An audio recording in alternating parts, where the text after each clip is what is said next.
In front of a packed audience here, Mark Zuckerberg turned on the charm. The Facebook chief executive outlined on Monday why he thought Internet.org, a service backed by his company that is intended to provide people in emerging markets with free access to some online applications, would help telecommunications carriers persuade customers to spend more on streaming content to their cell phones.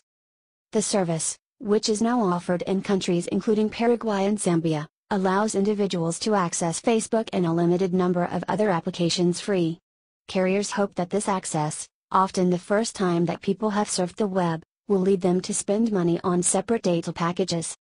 Growing the internet is expensive work, Mr. Zuckerberg, dressed in jeans and a gray t-shirt, told an audience at the Mobile World Congress, an industry conference that has become an annual global event where telecom operators talk shop.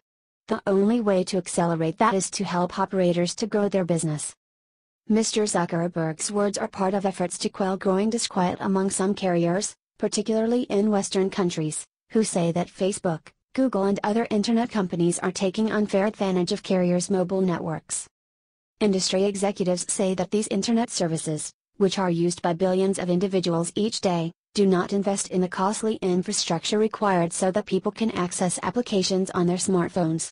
Some also say that the likes of Facebook, which now holds a strong position in internet messaging after buying WhatsApp last year for $19 billion, do not face the same tough regulations as traditional operators. "We want a level playing field," Vittorio Colao, Vodafone's chief executive, said in Barcelona on Monday. Facebook now has become one of the biggest internet messaging companies in the world.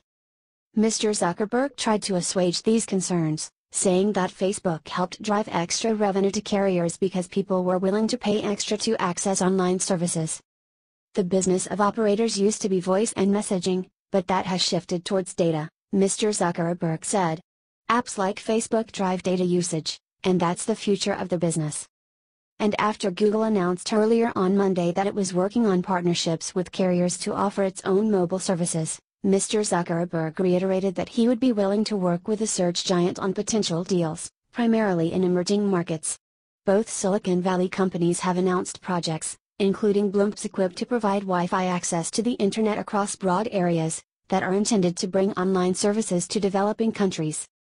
"We would love to do more with them," Mr. Zuckerberg said when asked about potential agreements with Google. As part of his charm offensive, Mr. Zuckerberg was joined on stage Monday by executives from several emerging market carriers that have become partners of Internet.org. Christian de Faria, chief executive of Airtel Africa, one of Facebook's partners, said he was initially skeptical about joining the Internet.org initiative. "1 year ago, if you had asked me about Facebook, I would have said it was like Beauty and the Beast," Mr. de Faria told the conference, adding that his carriers had seen an increase in paid data traffic since joining Internet.org. "But I can say that the Beast has become more human."